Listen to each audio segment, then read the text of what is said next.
মানুহে বিচাৰি কিমানো সুখত নাথাকক কিয়, যেতিয়া অকলে থাকে তেতিয়া সেইজন মানুহেকে মনত পেলায় যাক তেওঁ মনৰ পৰা ভাল পায়।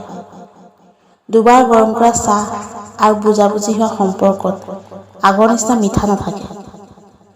আলোচনাত লুকাই থকা সত্য আৰু প্ৰশংসাত লুকাই থকা ফাঁকি যদি মানুহে বুজি পায়, তেতিয়া আধা সমস্যা নিজেই সমাধান হৈ যায়।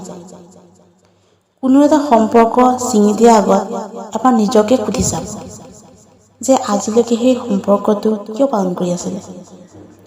যেতিয়া কষ্ট আহে তেতিয়া মানুহে অকলে হৈ যায়, কিন্তু অকলশৰীয়া হ'লেহে মানুহ মজবুত হ'বলৈ শিকে।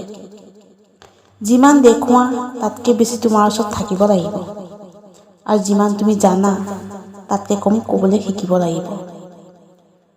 বুদ্ধি সকলোৰে ওচৰত থাকে, কিন্তু চালাকি কৰিব লাগেনে ইমানদাৰী, সেইটো সংস্কাৰৰ ওপৰতহে নিৰ্ভৰ কৰে।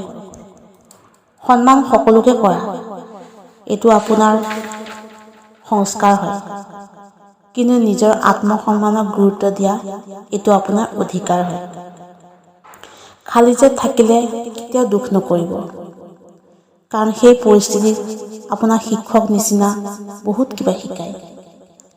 সুখ আৰু দুখ নিজে নাহে, এইটো আমি কৰা কৰ্মৰে ফল হয়।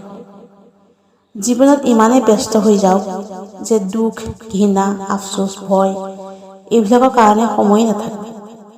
মনত ৰাখিব, জীৱনত একো নকৰা মানুহ এজনে সকলোতকৈ দুখত থাকে।